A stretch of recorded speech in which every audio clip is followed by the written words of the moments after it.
Gurur Brahma, Gurur Vishnu, Guru Deva Maheshwara, Gurureva Param Brahma, Tasmai Shri Gurave Namaha.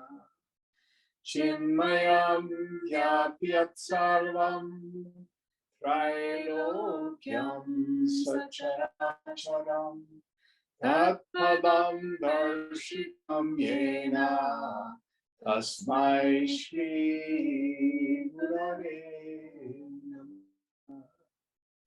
Tvameva Mata cha Pita Tvameva Bandhuka Tvameva Tvameva Vidyadvaram Tvameva Tvameva Sarvam Tvameva Deva Tvameva Sarvam Mama Deva Deva. Jai Guru. Om Sahana Bhavatu Sahanau Bhunaktu Sahaviryam Karavavahai Tejasvinavadhitamastu ma vidvishavahai. Om Shanti Shanti Shanti. So those of you who may not have known, day before yesterday on the 8th was Chinmaya Jayanti. It was Swamiji's birthday. So I think he would have been 106, 107, something like that. So where are we in our text? We're on chapter 12. Verse 3, I think. Okay. 5. 5. Okay.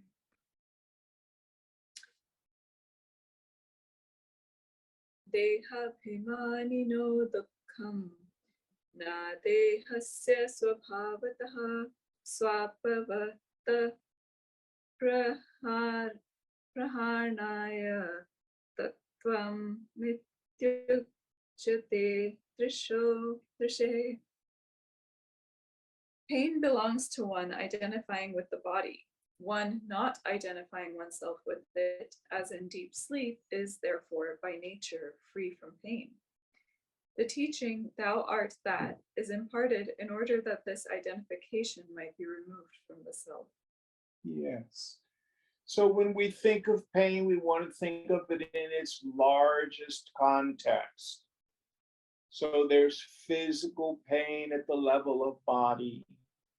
There's emotional pain when we're in non-conducive environments.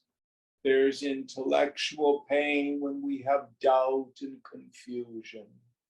All of those disappear in deep sleep.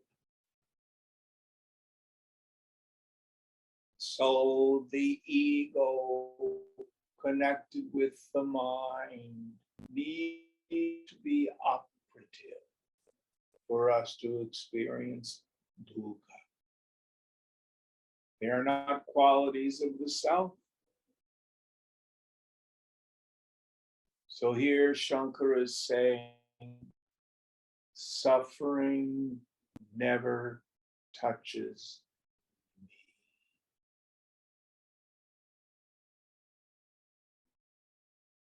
And here he points to the Mahavakya, Tattvamasi, as one of the tools that we are to use. You are that. Now, this is what's called the Upadesha Mahavakya. Actually, in the tradition, all of the various techniques of yoga are implied here. But the standard way of exegesis, of breaking apart this verse, we start with the literal meaning, you are that, meaning you are God, you are what God is. And the student says that's nonsense. God is infinite, all-knowing, everywhere present, changeless, the same yesterday and forever, yesterday, today, and forever. And I'm very limited. I can't keep my desk clean. I have pain here, sorrow there. How can I be God? And so what we have to do is use what's called lakshanam, the implied meaning. So we have microcosm, macrocosm. You have a physical body.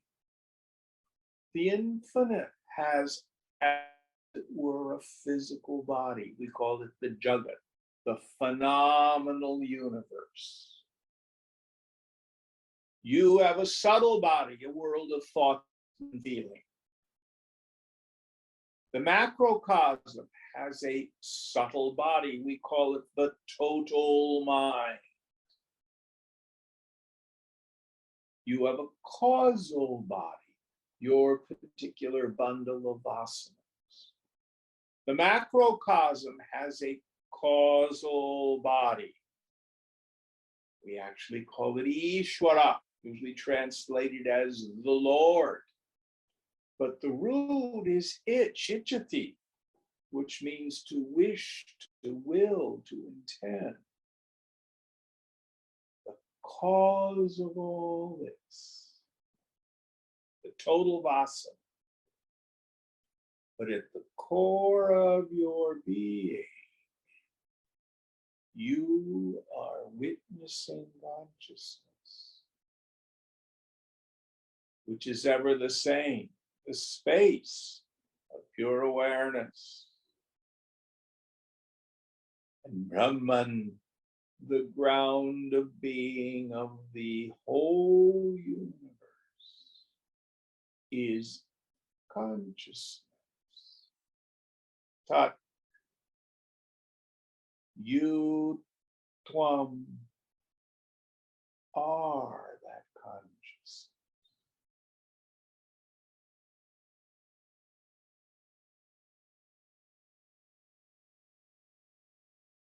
So here, the implication is disidentify from the body, mind, intellect.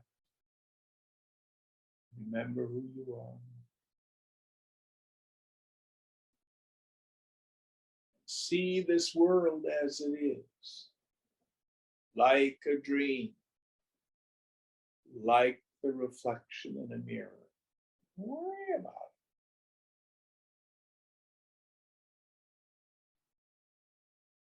it. Next verse.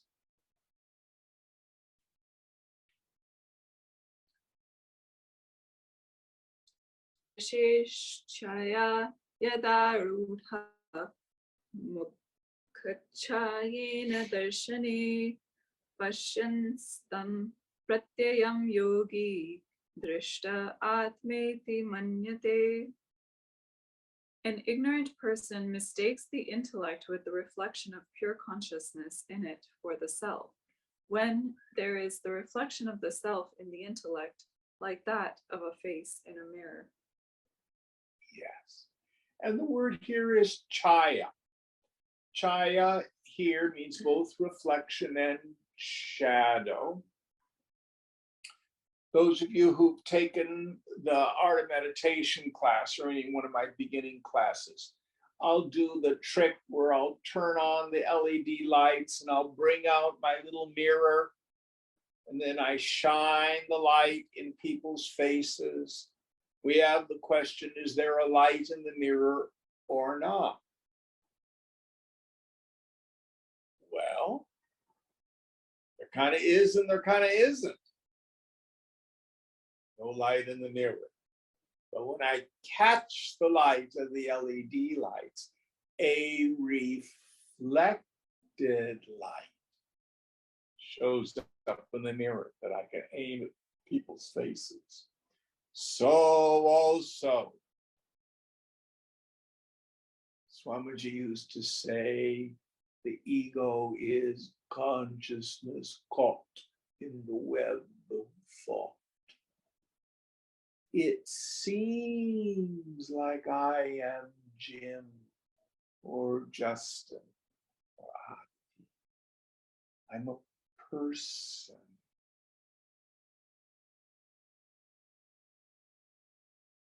When in fact that is chit chaya. It's a reflected self. It's a shadow self.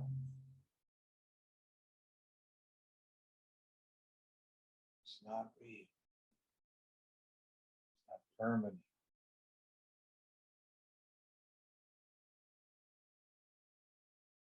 How do I transcend it? It's very simple. In a mind made as quiet as you can, in the space between your thoughts, with the attentive faculty turned within, go look for I, which I may think is an individual. Now again, if it has qualities, characteristics, form, shape, most importantly, if it's knowable as an object, that's not you.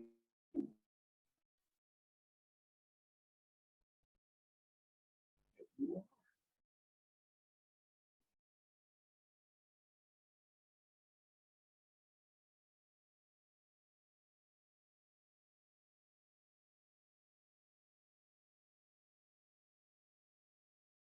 When I go looking for that individual, it falls, it evaporates because it's not real. It is light shining light on a shadow. But something there is that is real. I.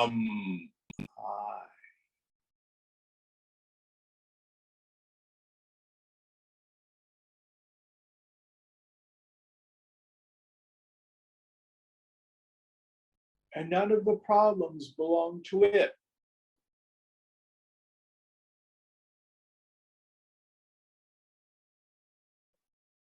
Don't believe me.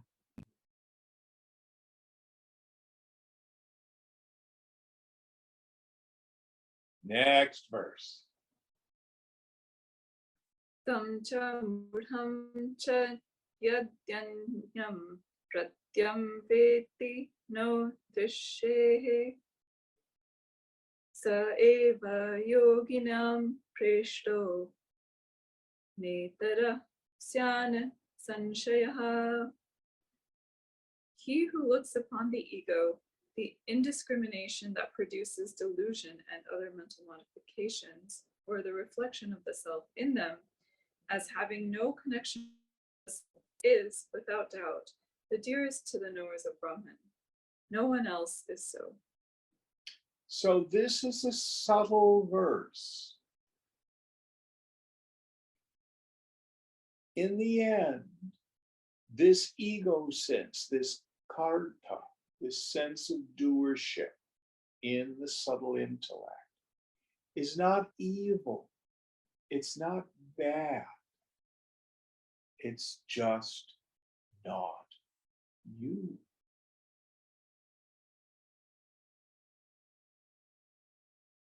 Let me give an example. Aditi, did I have breakfast this morning? I don't know. Did you have breakfast this morning? Mm-hmm. Yes? Yes. How do you know? Because I was there. So consciousness striking the subtle intellect and oddity illuminated the karta, the doer, who made breakfast, unless your husband made it. But she does not know whether or not I did. But I know that, no, I have not had breakfast. But I did not know what she had for breakfast. There's nothing wrong with this. The suffering comes when I think that karta, that function, is me.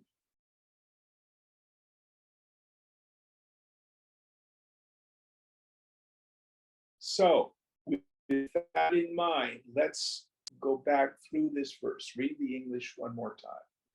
He who looks upon the ego, the indiscrimination that produces delusion and other mental modifications, or the reflection of the self in them, as having no connection with the self, is, without doubt, the dearest to the knowers of Brahman. Yes. So the ego sense is ever in front of me. Now, this used to bug me. I can remember at mealtime when we were at a camp, usually there was like a big table, Swamiji was up there, and he would say, pass me the chutney. He's identified. No. No. Very clear, he was not the one asking for chutney. That was this karta, this function in the intellect. Rises, falls. It only becomes problematic when I think it's me. Now, there are schools of Buddhists who, in order to disidentify from that, will say, this one is going shopping today. Oh, this one got up this morning at 6:30. They will refer to the equipment in the third person in an effort to cement this notion, I am not that. You can try it. My personal feeling is we don't have to talk funny. Just like you and I say, oh, there was a lovely sunset last night. Everybody knows the sun does not dip into the ocean. You did not see a sunset, you saw an earth spin. But we don't talk funny.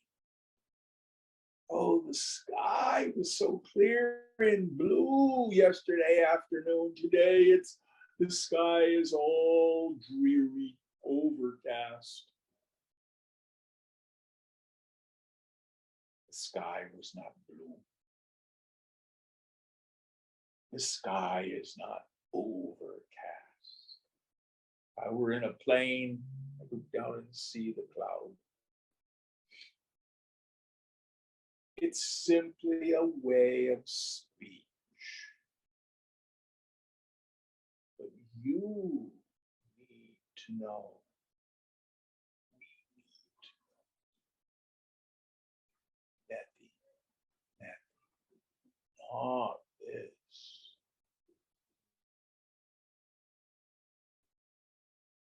Any thoughts on this?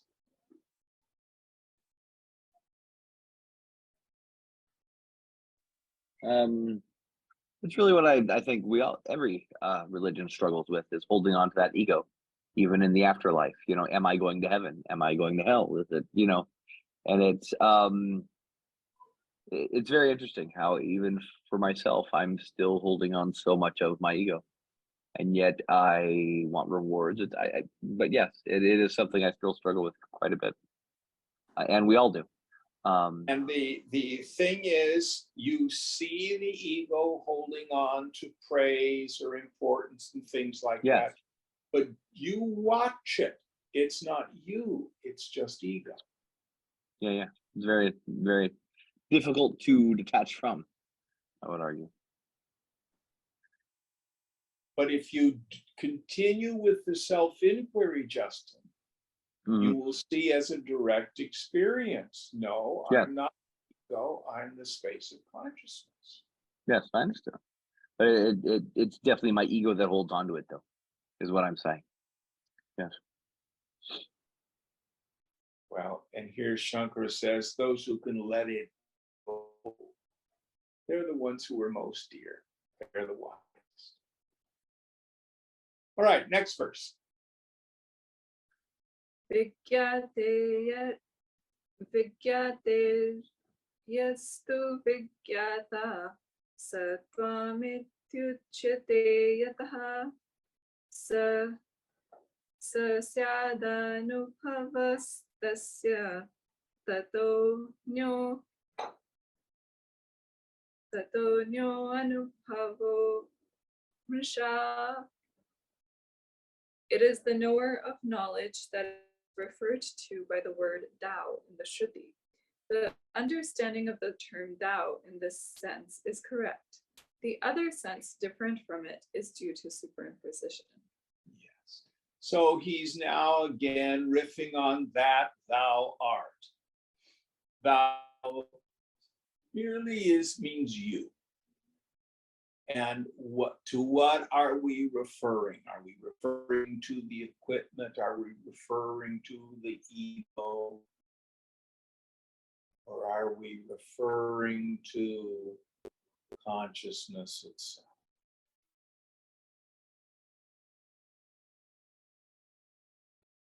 And in previous chapters, we've talked about what the tradition calls jnana abhyasa, the practice of knowledge. We have to break down the habituated thought. That's really all it is. Beginningless, but it's a habit of thinking that I'm body, or I'm the transmigrating soul. But we don't just vainly repeat, I am Brahman, I am Brahman, I am Brahman. That's a useless waste of speech. No, stop. Introvert the attentive faculty. Who am I? Oh.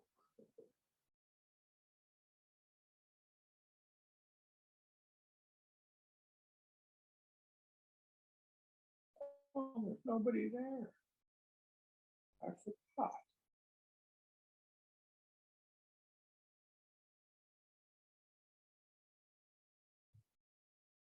And we wake up from the dream of ego identification.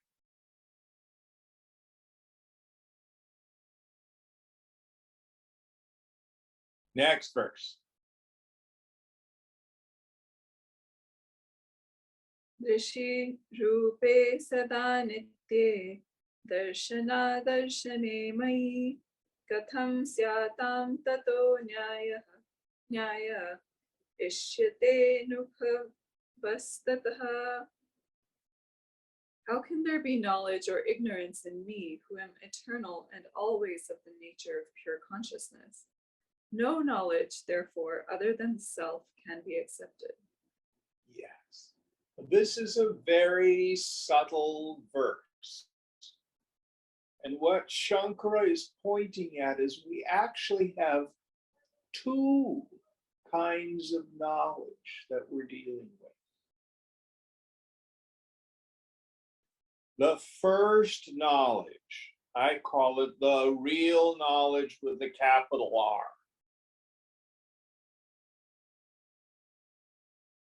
What is the instrument for the direct experience of the self? The self is its own means of knowledge. You do not see, hear, taste, touch, or smell, emote, or think I. I is self-evident, swayambhu, self-luminous, self-effulgent, swayam jyoti.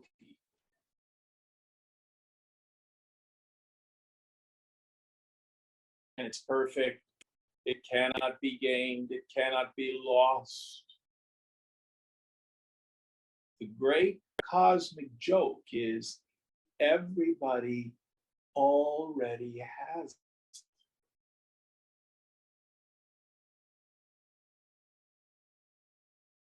Nobody doubts that I am. Oh, I doubt that I am. I'm a Buddhist. I don't exist. And to whom does this occur?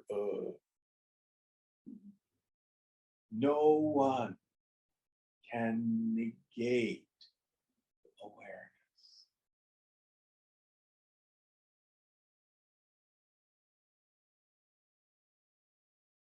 So what's the problem? The problem is in the mind.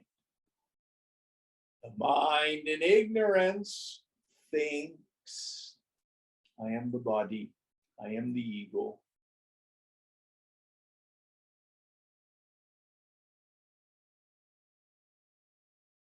Or the mind is truly convinced, I'm not the body, I'm not the ego, I'm the Brahman. Knowledge and ignorance. Those do not occur to Brahman.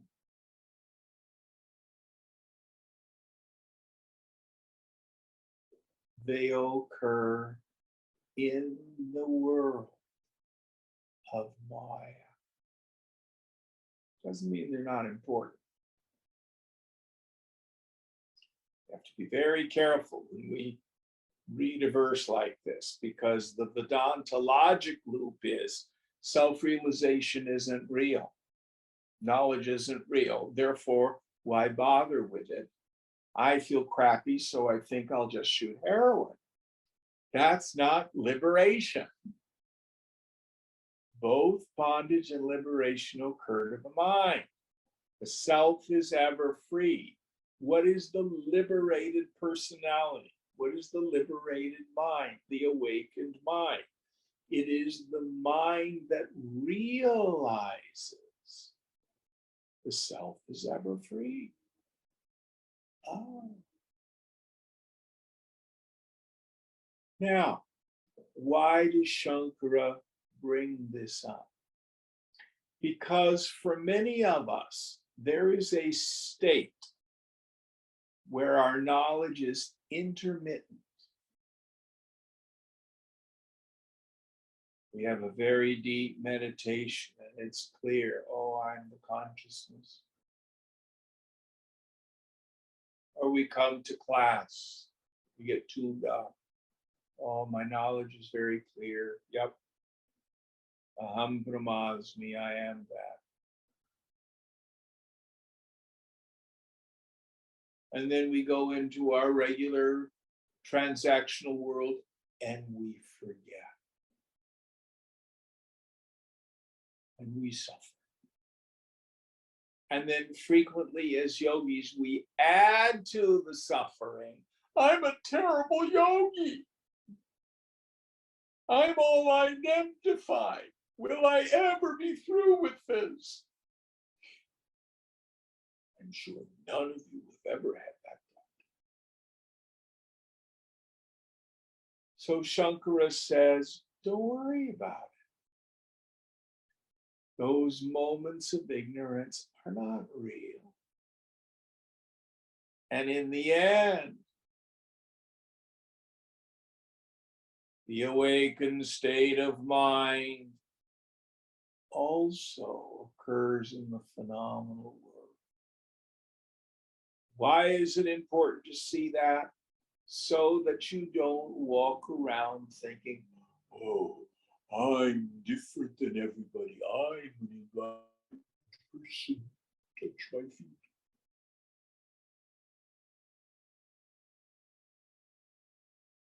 The mark of the person, steady wisdom, the steep, the prajna purusha, is not that they think they're wise.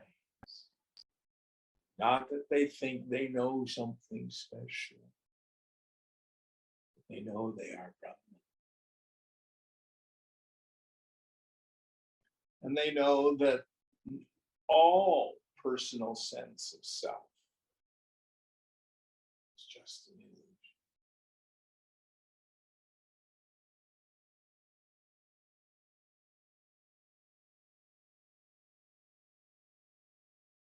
When you enlighten the person,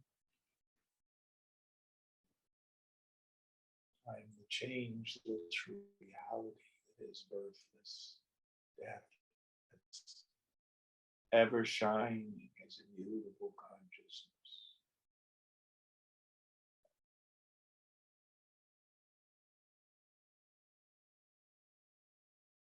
It's a difference.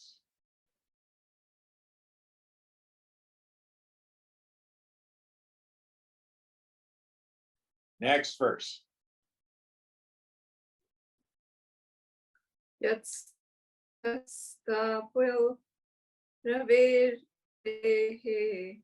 drishe savishayo yatha sattvasthasta tvadeveha drisheha savishastatha. Just as the heat of the sun in a part of the body, together with that part of the body, is the object of the knower, so pain and pleasure together with the intellect in which they lie are the objects of the self. Yes. So it's a bright sunny day here in Oakland, and I go out and take off my shirt, get a little sun over on the lawn. Oh, it feels so good to feel the sun on my skin. Then I fall asleep, and I wake up an hour later. Oh, I'm burnt to a crisp. Ah.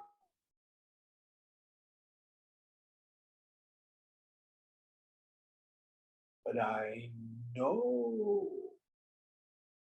the sensation of the warm sun on my skin, or the sensation of a sunburn. So it is with all sense perception, all body conditions, all feelings, all thoughts. None of it touches me. It is all known by.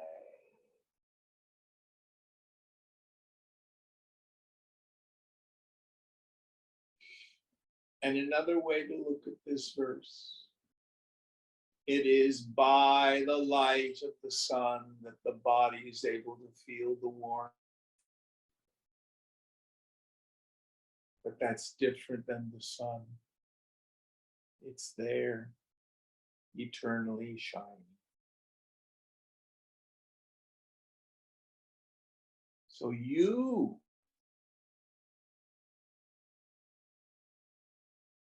are like the sun. Prakasha, the eternal light of consciousness. Just like the sun gives warmth and life to the world, so you are the life principle. It is because of you all the functions of the body take place. Mind feels, the intellect thinks.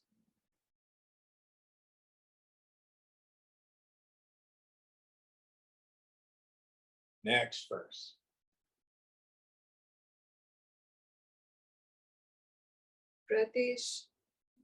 Pratishithe drigam shokyah kamiveka rasodvayaha nityamukta sada shuddha soham brahmasmi kevalaha.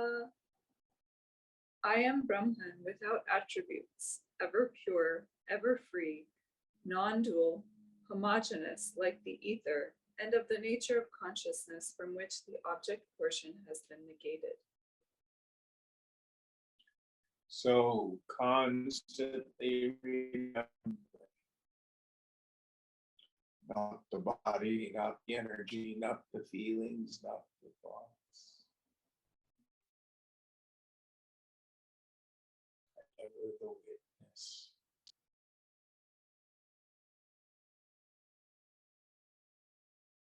And all those bodies, those arise just like dream body arises. It seems so very real, but it's just imagination. What is real? What is there in every mind state, every perception, every experience, every situation? Me.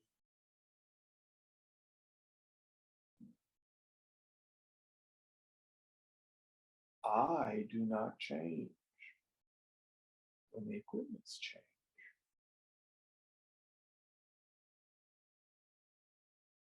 They are always objects of perception.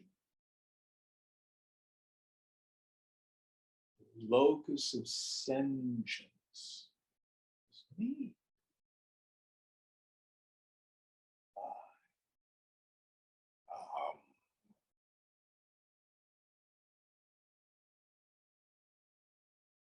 Next one. Vigyaturneva vigyata parovanya sambhavyaya tatha vigyataham paro muktaha sarvabhuteshu sarvada.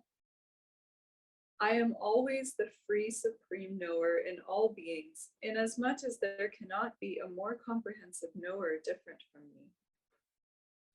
So, little old me, is there something bigger than me that's a knower beyond me? No. Part of what deceives us is the self has no size. It has no dimension.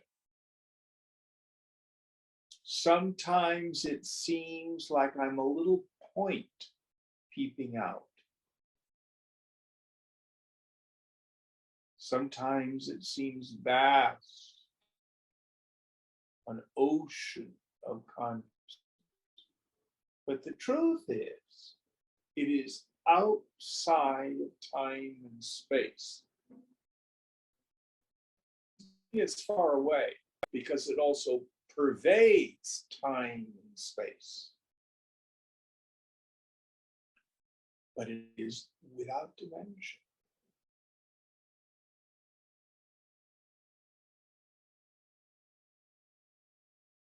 And then I always like to ask the question, do you incarnate into a dream? Are you in the dream or is the dream in you? Well, it feels like I'm in the dream.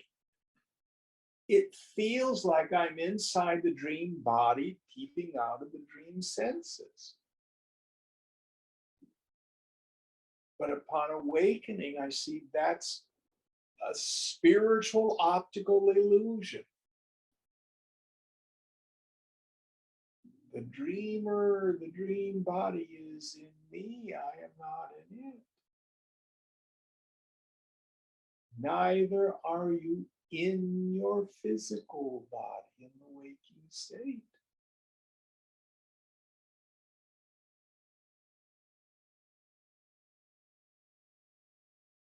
You are not in it. It is in you.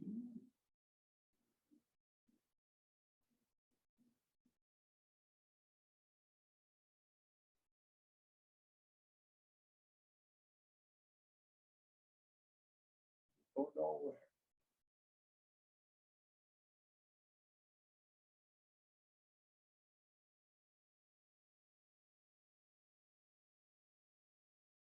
Any thoughts on this?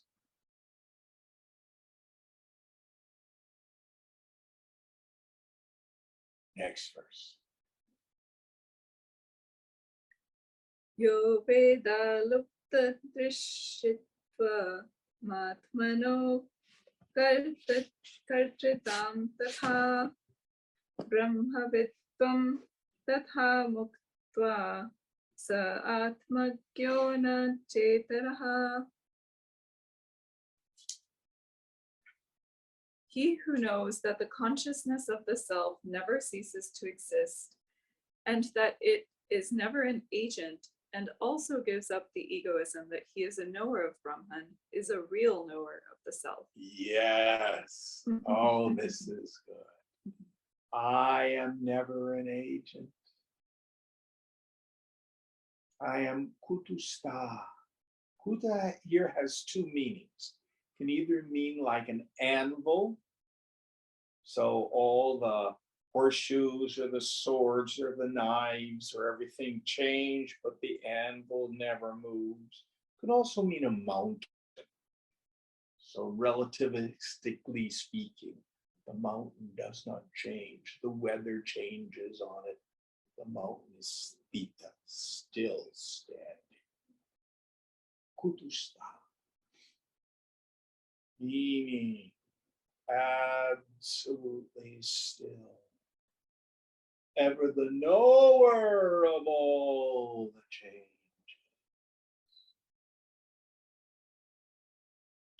And again, he deals with the doubt of what we call enlightenment sickness or second mind. So before samadhi, I think I'm my body, or my body plus the personality. I'm the transmigrating soul. I'm going here, I'm going there. Then, and what is samadhi? Samadhi is simply those moments when the mind is free from vimarsha, deliberation. When the attentive faculty is introverted, and I notice there's nobody there. Do not romanticize samadhi.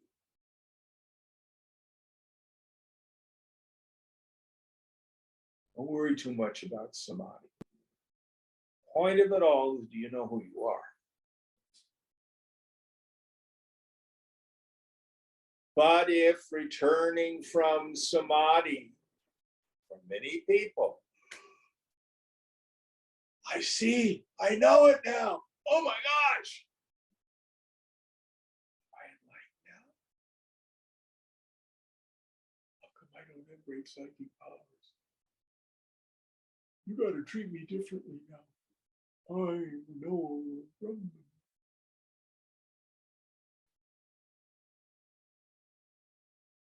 It can be very problematic when you think you know something special. So here Shankara says, while that's important, the one who thinks they now know the truth is illusory. Only Brahman is real. Brahma Satyam Jagan Nityete Rupa Vidishchayaha Soyam Nitya Anitya Vastu Viveka Samudharita. Brahman alone is real. The phenomenal world is illusion. This firm conviction in the intellect is known as Nitya Anitya Viveka. Discrimination between the eternal and the non-eternal, the real and the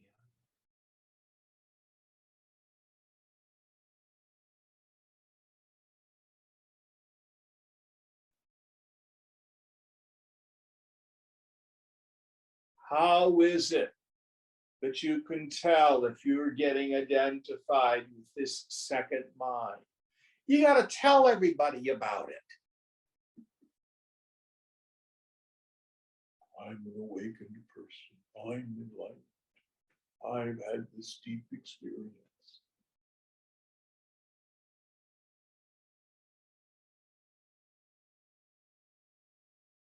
But understand,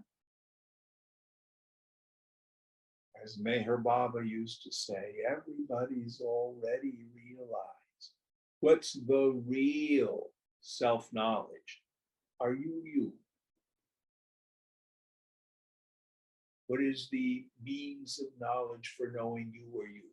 The self is its own means of knowledge.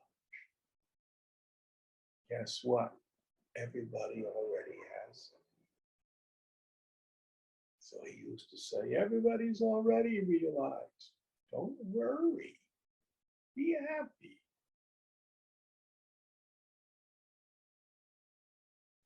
Now, he's speaking from a full state of yoga. You and me move from that state of ignorance to sadhaka. Realize who you are. Ah, I am that partless Brahman. Now even let go of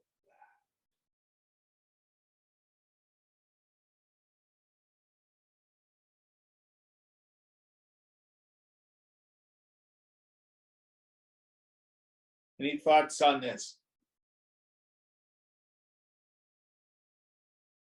Next verse. Gyate vahama vikyeyaha shuddho muktaha sadetyapi viveki pratyayo buddhir drishyadvana shavanyataha. Capable by no means of being known, I am the knower and am always free and pure as the discriminating knowledge, which is in the intellect and is liable to be destroyed on account of its being an object of knowledge.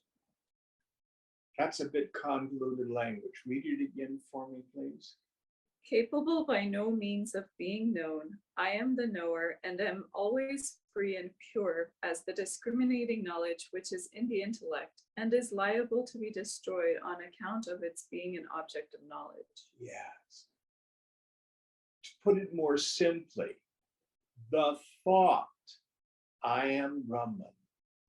The thought, I am a knower of Brahman.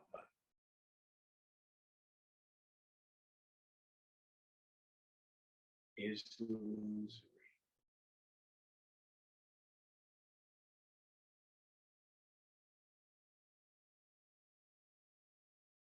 If you think I am a knower of Brahman, where does it go in deep sleep?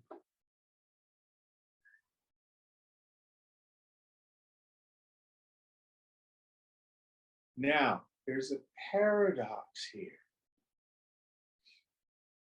In our sadhana, we do practice jnana abhyasa, the practice of knowledge.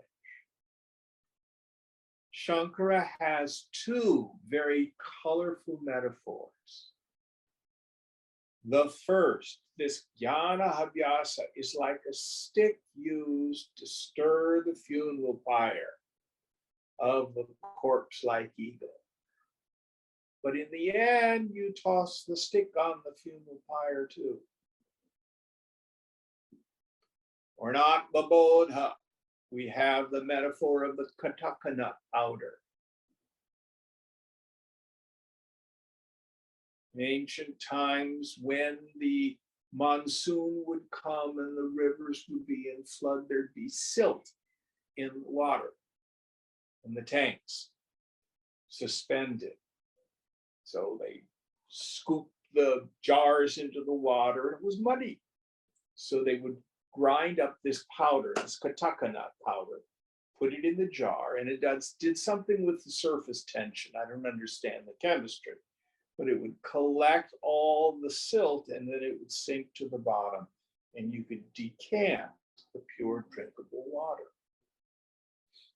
A modern example, I have to do laundry today. My clothes are dirty. So I will go to the basement and I'll put the clothes in the washing machine with the dirt that they have. And I'm going to do something, I'm going to add more dirt, but a special dirt, detergent. But detergent has a special power. It removes the other dirt.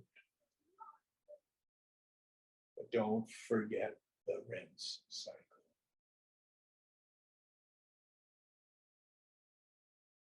So you need to be brainwashed. Jnana abhyasa is your spiritual detergent. Open up your head. Put the spiritual detergent in. Then, now, rinse.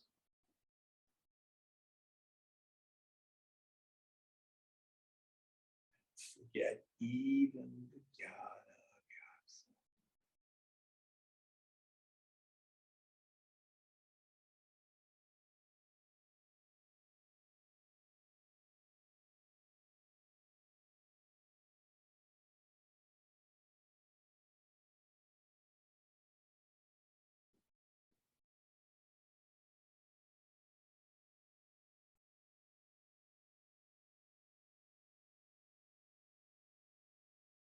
Next verse.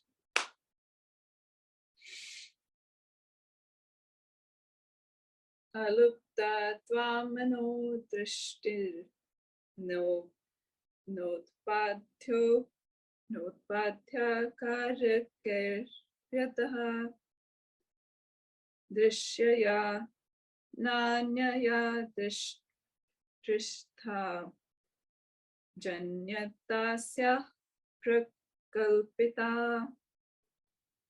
The consciousness of the self, on the other hand, never goes out of existence and is not capable of being produced by the action of agents, etc., inasmuch as producibility is superimposed on it by another consciousness, which is its object and is different from it. Yeah. So, self-realization is that pratyabhinyanam, that recognition in the subtle intellect of what the truth is. What is the truth? The truth is, I go nowhere. I do not rise. I do not fall. I'm not acquired, achieved, attained.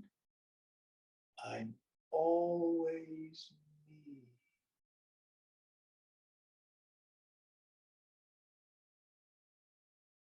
I do not get realized.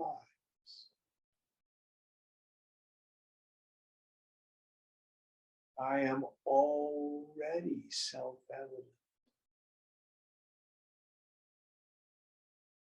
I just have a confused intellect.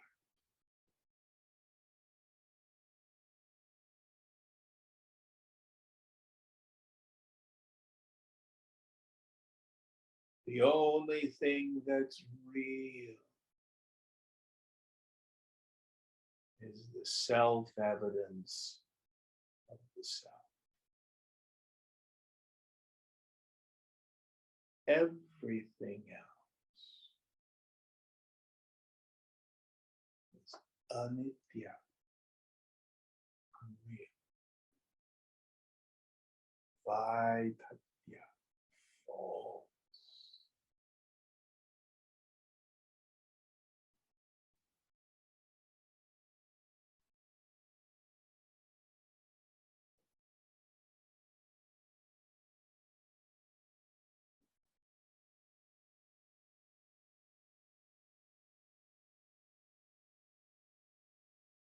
What Shankara is doing in this section is removing the mumukshu. What is the mumukshu? Mumukshutva is the burning desire for liberation. A mumukshu is someone who desires liberation intensely. The problem is at the end of that mumuksha wants to be able to say as an ego, I've got it now. That is like trying to attend your own funeral. There's the fellow planning suicide. Oh, I'm going to drink rat poison. And I just can't wait to see my mother at the funeral. She's going to be so upset because it's all her fault. I'm just going to gloat. Look at what you've done. I'm looking forward to that at my funeral. That's insane.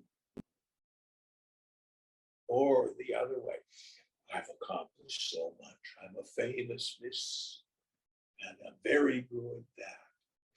I'm looking forward to all the hundreds of people who will be at my funeral. I can't wait to see them all get up there and eulogize me, say how great I am. Oh, yeah, I'm going to really enjoy my funeral. No, we're dead. You are not there. So also in the subtle intellect,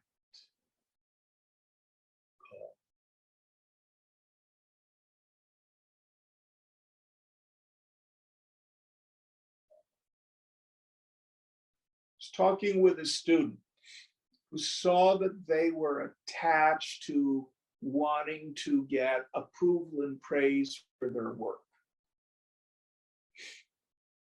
And their strategy was not to go to conferences where they were going to get ego strokes. So they didn't want to be attached. So I said to them, well, you know, what's it like being a hippopotamus? I mean, is it difficult going through the doorways in an apartment like this being a hippopotamus? You know, and do we have to be frightened? Are you going to go chomp, chomp and crush everything because you've got big, powerful jaws because you're a hippopotamus? Do you have concerns, Aditi, about being a hippopotamus? No. You sure? Yeah. How come? I'm not a hippopotamus. So once you see I'm not a person, then other people could say, well, I think you're a pretty skinny hippopotamus. Okay. Whatever you say. But inside, you know, I'm not a hippopotamus. I'm not a person.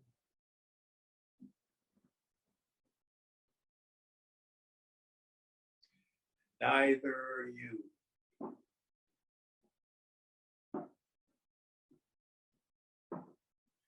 Whether in the intellect you know it or not, you're still not.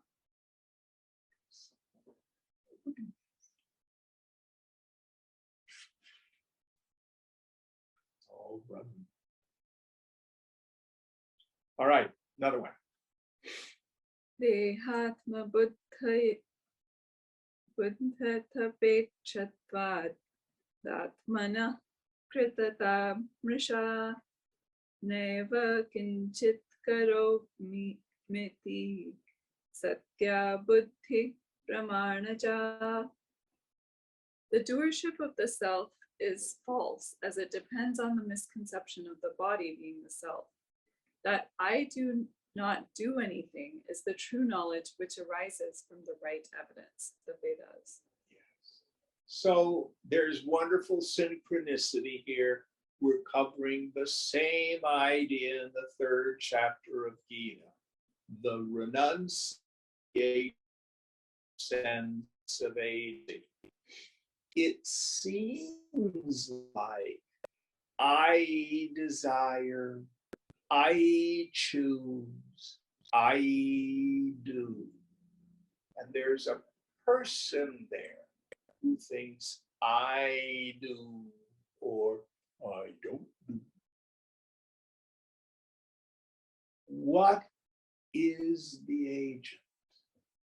This karta, this functioning intellect.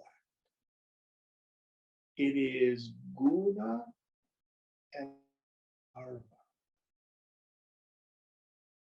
The quality of the mind and the past maturity. Now, we all experience choice. But why do I choose what I choose? Because I want to. Where did that come from? Simply the force of the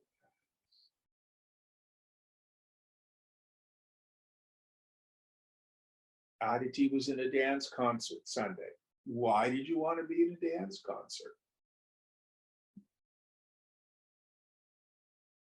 Why didn't you go fly airplanes?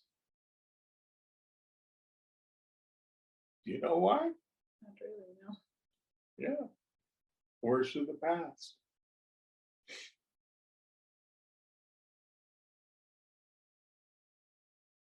You didn't do any Japanese no drama. It's not your culture. You did Kathak, is that right? It's their culture. Force of the past, qualities of the mind. Or you can say Ishvara is the agent.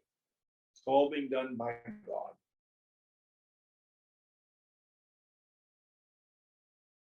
There's a very famous Zen koan.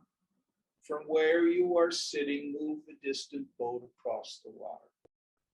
This is not about having occult powers. Ooh, I'm making the boat move. But the same intelligence that has you sitting on my couch, eyes blinking, legs crossed, is moving cars up and down Grand Avenue. It's causing the bonsais to grow in the park and spinning galaxies.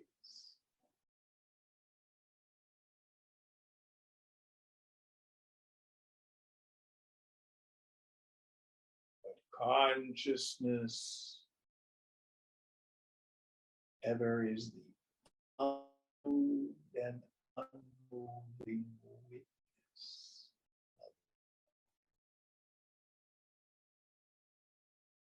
And this is such a valuable meditation because the yogi is able to give up permanently regret for the past.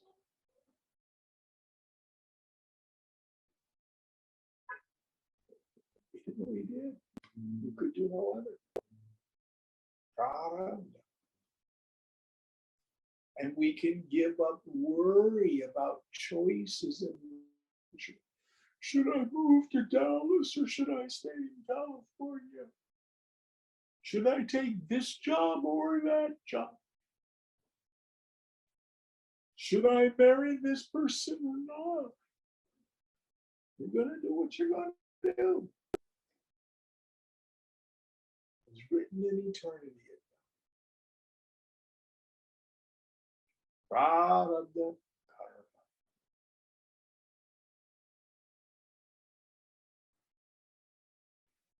All right. Also understanding that external circumstances are not part of what makes me happy. If I live here rather than there makes no difference unless I'm attached. I heard a wonderful statement at a meeting yesterday. This person said, "Oh, my problems are like leaves in the swimming pool problems." The incredible privilege most of us have.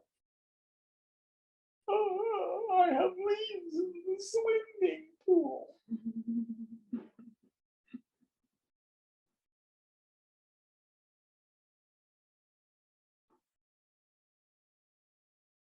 Pretty high class problems, most of us. And all of us will have the problem of the death of the people we love, of sickness. And in the end, we too lose bodies.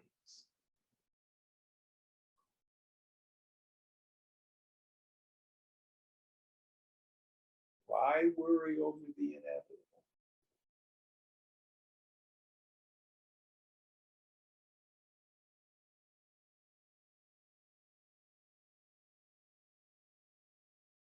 One of the most powerful things I heard was in a class I taught back in the 80s, which had several people who were dying of AIDS. And one of the people said, "James," not to me, but to another person, "what's it like to be dying?" And this fellow was laughed and laughed. He said, "We're all dying. You're dying." He just happened to have a little clearer idea at the time.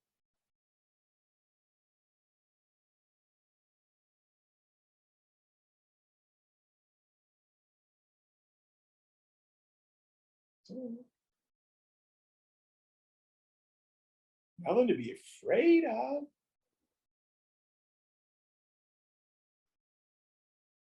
Because the self goes.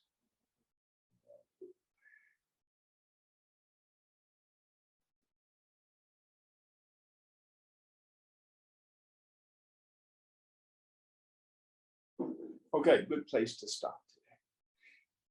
Om Purnamada Purnamidam Purnat Purnamudachyate Purnasya Purnamadaya Purnamevavashishyate. Om Shanti Shanti Shanti. Hari Om Shri Guru Pyo Namaha. Hari Om.